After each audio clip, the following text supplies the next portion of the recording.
Bueno, buenos días. Vamos a grabar así, en este formato un poco extraño, eh, las lecciones que nos tocarían durante esta semana.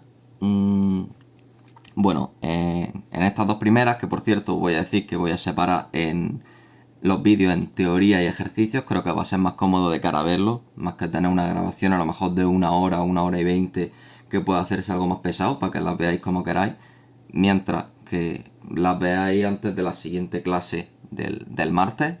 Por mí, perfecto.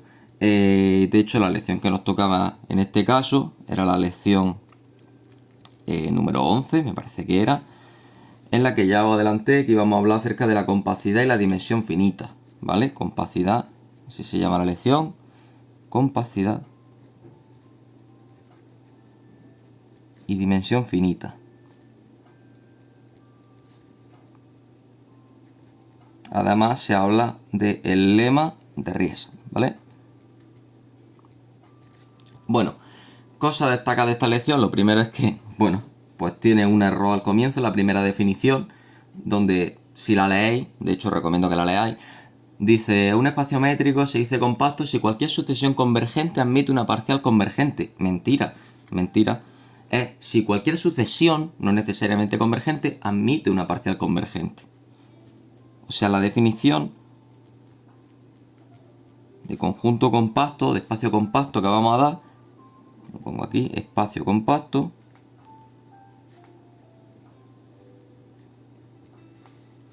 es aquella que dice que, dado un espacio métrico, la vamos a dar en términos de espacios métricos, se podría dar perfectamente en términos de espacios normados, que son los que estamos trabajando en este tema, ¿vale? Dado un espacio métrico.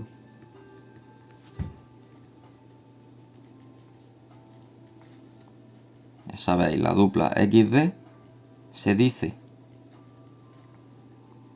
que este es compacto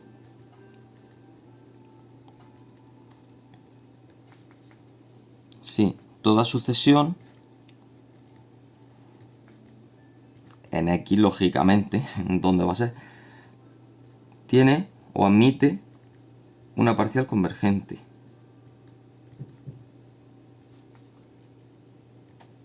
¿Vale? En términos matemáticos, esto sería lo mismo que decir que para toda sucesión X sub n en X, pues existe una parcial, que ya sabéis, las parciales las denotamos como X sub sigma de n, y una X en X, de tal modo que la sucesión parcial converge al elemento, ¿vale?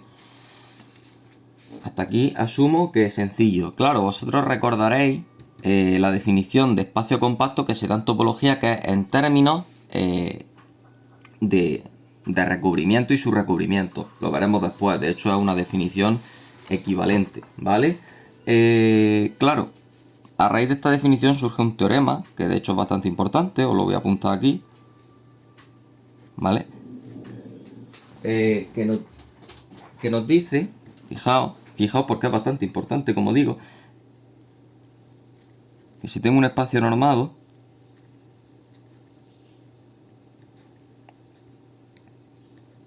y M un subconjunto suyo, ¿vale? Un subconjunto suyo. Si M es compacto,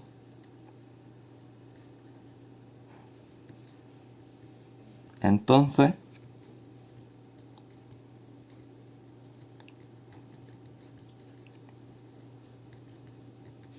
es cerrado y acotado. Es decir, esto puede parecer que choca en un principio con nuestra idea intuitiva que veíamos o que habíamos visto hasta ahora a lo largo de toda la carrera, donde decíamos M compacto, sí, solo sí, cerrado y acotado.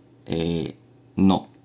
En realidad, en esencia, si estamos trabajando en cualquier dimensión, finita o infinita, si M es compacto, entonces cerrado y acotado. Que sea cerrado y acotado no quiere decir que sea compacto, y con eso hay que tener cuidado. De hecho, se pueden encontrar contraejemplos bastante fáciles. En los apuntes tenéis uno, ¿vale?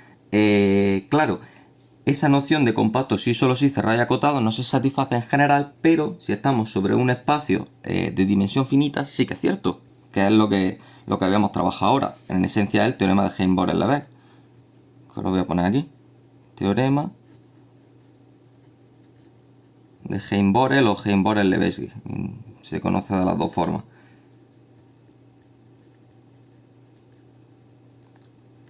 ¿vale? Que nos dice que sea X un espacio normado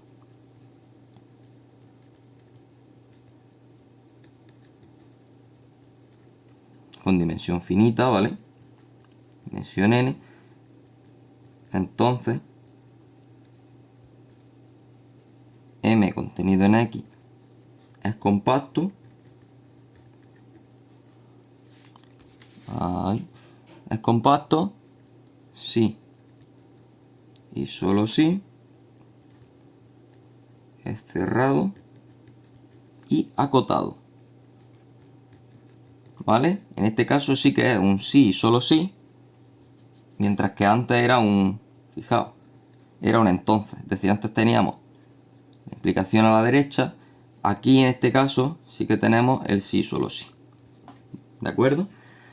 Bueno, pues que lo tengáis en cuenta y por favor no os confundáis, porque si estamos trabajando en espacio normal de dimensión infinita, no es cierto, no es cierta la equivalencia. Después de ver esto, lo que pasamos a ver es un lema que, por cierto, es bastante interesante y que va a dar pie a la demostración de un teorema que va a ser importantísimo, de hecho el más importante de esta lección, que se conoce como el lema de Riesz. A modo así un poco de curiosidad, el lema de Riesz fue precisamente una de las preguntas que se me hizo en mi defensa del trabajo de fin de grado, que me la hizo el mago Moebius, con una pregunta que intento de pillarme un poco, y la respuesta se daba en base a este lema, o sea que le guardo, digamos, especial, no cariño, pero sí que lo tengo en mente muchas veces por eso. Como digo, se conoce como el lema de Riesz, ¿vale? Y lo que nos dice, fijaos, es que si yo tengo un espacio normado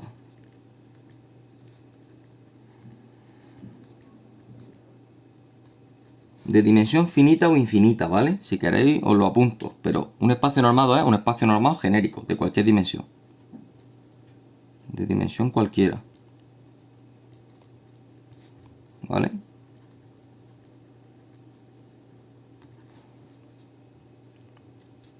Y consideramos dos subespacios suyos. Sean y z, dos subespacios suyos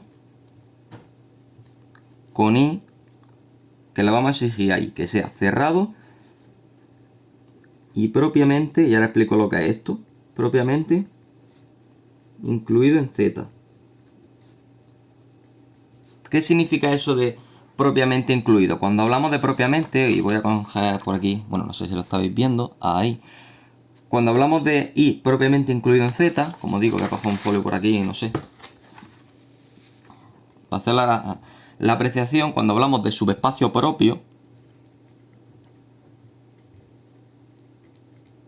por ejemplo, i subespacio propio de x, que sería lo mismo que decir i propiamente incluido en x, lo que significa esto es que no es trivial, es decir, que i ni es el vacío ni es el total. Ahí lo veis, ¿vale? Ser subespacio propio, estar propiamente incluido, significa esto. Que ni es el vacío ni es el total, es decir, no es ninguno de los subespacios triviales, por así decirlo. Es decir, tiene elementos porque no es el vacío, pero no tiene todos los elementos porque no es el conjunto total, ¿vale? Eso es lo que significa estar propiamente incluido. Pues bueno, bajo esa hipótesis, que son las que nos dice este lema de Riesz, lo que podemos garantizar es que entonces, para cada, yo le voy a poner epsilon, porque me parece más adecuado. Epsilon entre 0 y 1, en los apuntes lo veréis, si lo miráis, como tita, pero bueno, notaciones independientes. Para cada epsilon entre 0 y 1 existe un elemento de z, ¿vale? Tal que, fijaos, pasan dos cosas. A ver. Pasan dos cosas que os voy a señalar aquí. Primero, z es unitario, es decir, tiene módulo 1, y luego la distancia de z a cualquier elemento de i supera a, digamos, esa cantidad que hemos prefijado antes, cualquiera que sea el elemento de i, ¿vale? O sea, que, digamos, encuentro una cota inferior, que sería este épsilon, para la distancia de ese elemento z, que sabemos que existe por este lema, a cualquier elemento de i. Esto va a dar pie, o podría dar pie de cara a los ejercicios, pero sobre todo va a dar pie de cara al siguiente teorema, que es para el que se utiliza este lema, ¿vale? Pero como digo, es uno de esos lemas que aunque recibe el nombre de lema y se utiliza de cara a la demostración de un teorema, va un paso más allá y sí que tiene relativa importancia, ¿vale? Como digo, el teorema para el cual se utiliza este lema, tiene un nombre un poco feo, este teorema, se llama teorema, fijaos, de la dimensión finita por la compacidad de la bola unidad, ¿vale? De la dimensión finita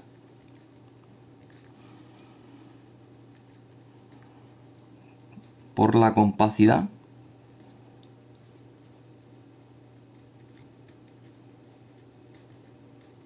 de la bola unidad. Y este teorema os lo marcáis con un asterisco, lo que queráis, porque este teorema es importante. ¿Por qué? Porque me rompe, digamos, muchas convenciones que traía yo del análisis clásico. Primero lo explico y luego lo enunciamos. Me dice que si yo tengo un espacio normado de cualquier dimensión, cualquiera que sea la dimensión del espacio, si su bola unidad, que ojo, y vuelvo al folio este de antes, cuando yo escriba b sub x, así, escrito, a seca, me estoy refiriendo a la bola unidad sobre el espacio x, es decir, a lo que nosotros hasta ahora habríamos visto como b de 0, 1, ¿vale? Esto y esto es exactamente lo mismo. Es una forma de denotarlo, si lo queréis apuntar, para que lo sepáis, porque esto lo vamos a usar mucho, ¿vale? Pues bueno, este teorema lo que me dice es que si yo tengo un espacio normado, cualquiera que sea su dimensión, como quiera que sea el espacio, si su bola unidad es compacta, entonces el espacio tiene que ser de dimensión finita, es decir, bola unidad compacta, espacio de dimensión finita. O sea que si el espacio es de dimensión infinita, la bola unidad no será compacta, que es algo que choca con la intuición. Pues nosotros siempre que pensamos en bolas, o como sean, por ejemplo, las bolas de la métrica del ascensor, lo que sea, siempre hemos visto que son bolas cerradas y acotadas. Como estamos en espacios de dimensión finita, podríamos aplicar el teorema de Heimbol-Levesque y entonces garantizaríamos que cerrado y acotado, compacto. ¿Qué pasa? Que en espacios de dimensión infinita eso ya hemos visto que no funciona así. Se pierde la implicación hacia la izquierda. Solo tenemos el decir que si es compacto, entonces cerrado y acotado. En este caso, en el caso de los espacios de dimensión infinita, entonces podríamos decir que la bola unidad nunca va a ser compacta. ¿Vale? Lo enunciamos. Diríamos sea X un espacio normado. Bueno. A ver, ahí. Como digo, si la bola unidad es compacta, entonces x es de dimensión finita, que sería lo mismo que decir que la dimensión de x es n menos que infinito, lógicamente. ¿Vale? Pues esto es lo que nos garantiza este teorema, que es de estos típicos teoremas que tiene un enunciado muy sencillo, pero que tiene unas consecuencias bastante potentes. Porque de aquí podríamos extraer directamente, ¿no? Que b sub x será compacta si y solo si la dimensión de x es finita. ¿Verdad? Si la bola es compacta, hemos dicho que el espacio es de dimensión finita. Si es de dimensión finita, la bola tiene que ser compacta, porque si fuese de dimensión infinita, este teorema nos garantiza que la bola no sería compacta, ¿no? Lógicamente. O sea que, fijaos, la conclusión tan interesante, sobre todo de cara a los ejercicios, aunque si nos metemos con ejercicios de este tipo suelen ser bastante complicados y no suelen ser tipo examen, pero bueno, que esto nos daría pie a poder abordar muchos tipos de ejercicios en relación a este teorema y sobre todo con el lema de Ries, ¿vale? Claro, más propiedades que podamos extraer del caso de la compacidad. Como digo, esta lección va esencialmente relacionada a la compacidad. Ya estáis viendo todos los resultados, me hablan de ser compacto o algo así. No sé si sabéis, es algo que se ve en topología, que hay ciertas propiedades que se preservan por aplicaciones continuas. La compacidad es una de ellas. También la separabilidad, también la conexión, ¿vale? Hay varias propiedades que se preservan por aplicaciones continuas. ¿Qué significa que algo se preserve, o que una propiedad, en este caso la compacidad, se preserve por aplicaciones continuas? Pues vamos a darlo como una proposición, es un resultado que tiene interés pero que ya es conocido, ¿vale? Decir que la compacidad se preserva por aplicaciones continuas es decir que si vamos a poner dos espacios métricos, sean x de su 1 o x de su x e y de su y, dos espacios métricos,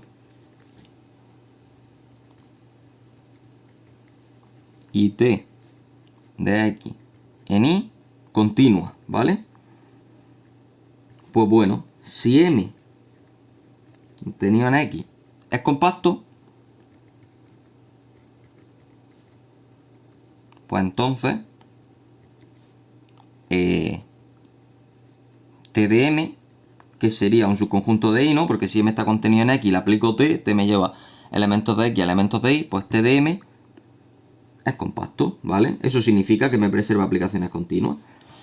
Que me lleva, voy a ponerlo así, ahí, que me lleva compactos de x en compactos de y, es decir, me respeta la compacidad. Si yo estoy trabajando con un compacto y le aplico esa función, ese operador continuo, que en la siguiente lección veremos lo que significa un operador, por fin lo veremos, si le aplico ese operador continuo, entonces la imagen que resulta también es compacta, ¿vale? Cosa interesante. Yo quiero, a ver, no se suele diferenciar, pero porque lo tengáis en cuenta, cuando se da esta definición, la que hemos visto al principio, esta definición de que un conjunto es compacto si toda sucesión tiene una parcial convergente, esto se podría ver como la definición de un conjunto secuencialmente compacto. Como digo, no vamos a diferenciar, nosotros vamos a hablar de compacto y ya. Pero si profundizásemos un poquito más, veríamos en algunos libros que dar la definición en términos de sucesiones significa que el espacio es secuencialmente compacto. Entonces, os quiero dar una definición, bueno, más que una definición, un lemilla técnico, no nos va a servir de mucho, pero porque lo tengáis en cuenta, en relación a eso precisamente, al ser secuencialmente compacto. ¿Vale? Y este lema lo que nos va a decir, o lo digo primero y ahora lo enuncio, es que si tengo un conjunto que es secuencialmente compacto, entonces está totalmente acotado. ¿Qué es eso de totalmente acotado? Secuencialmente compacto, lo acabo de decir, sería la primera definición que hemos visto. Estar totalmente acotado es que yo puedo, el conjunto, imaginaos que lo tengo aquí, a ver, en algún sitio que se vea, aquí por ejemplo. Imaginaos que tengo el conjunto aquí, ¿vale? Conjunto M. Este conjunto M va a ser totalmente acotado si lo puedo recubrir por un número finito de bolas, es decir, si yo me pongo aquí a hacer bolas así, pum, pum, pum, ¿vale? Así, no sé qué. Todas deberían ser del mismo radio, ¿vale? Evidentemente por el dibujo que estoy haciendo pues no se ve eso mucho. Pero todas serían de radio epsilon, por ejemplo, ¿vale? Pues es totalmente acotado si yo lo puedo recubrir por un número finito de bolas de radio epsilon, ¿vale? Pues ser secuencialmente compacto implica automáticamente que sea totalmente acotado, ¿vale? Que es lo que me va a decir el lema, que os lo voy a anunciar. Vamos a decir, sea X un espacio normado y M contenido en X, ¿vale? Si M es secuencialmente compacto, que ya digo, es la definición que hemos dado al principio, no tiene más misterio. Si M es secuencialmente compacto, entonces M es totalmente acotado. Es decir, y os lo pongo en términos matemáticos, que hemos dicho que era totalmente acotado, lo tenemos en el dibujo, que lo podía recubrir por un número finito de bolas de radio epsilon, es decir, existen un número finito de bolas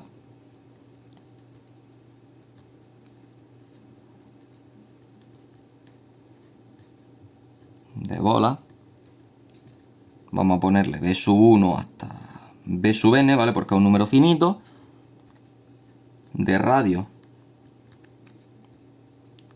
epsilon mayor que 0, tal que m se puede expresar, ¿no?, como la unión con n. Vamos a ponerlo con k desde igual a 1 hasta n, vamos a ponerlo así, ¿vale?, de los b sub k. Eso significa ser totalmente acotado, que puedo encontrar un número finito de bolas de un radio, de modo que m lo recubre, o sea, de modo que las bolas recubren a m, es decir, que puedo expresar m como unión de todas las bolas. Es lo que pasaba aquí, ¿no? Si yo uno todas las bolas, quitando la parte que se sale, digamos, me da m, ¿vale? Pues este lemilla me dice eso, que el ser compacto en los términos que nosotros hemos visto, que sería secuencialmente compacto, implica automáticamente el ser totalmente acotado. Y ya para terminar la teoría, que llevo 20 minutos de teoría, hablando aquí solo, voy a dormir, vamos a ver lo que ya os adelantaba al principio, que es la caracterización de ser compacto. La definición de compacto que hemos visto en términos de sucesiones, pero os voy a dar la que se ve en topología, la de que sale ya como una canción, con conjuntos compactos y todo recubrimiento por abiertos tiene un subrecubrimiento finito. Esto seguro que le gusta a Estefanía, ella que es fanática de la topología. Entonces lo vamos a dar como caracterización. Vamos a decir, son equivalentes la definición que hemos visto, es decir, que toda sucesión tenga una parcial convergente y que todo recubrimiento por abiertos tenga un subrecubrimiento finito. Y esa va a ser el último resultado que vamos a ver en esta lección. Os lo apunto aquí, caracterización.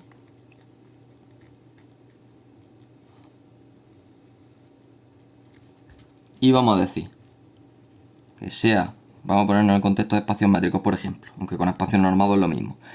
Sea X de un espacio métrico.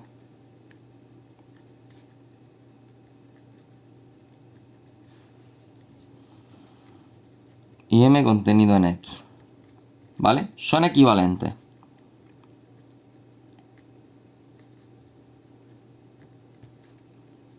La primera, que ya la adelantábamos antes. Toda sucesión de m admite una parcial x sub sigma de n, esto es un sigma, salió un poco feo, ahí, admite una parcial x sub sigma de n, tal que x sub sigma de n converja a x con x en m, lógicamente, ¿vale? Es decir, toda sucesión admite una parcial que converge. Pues eso es equivalente a que todo recubrimiento por abierto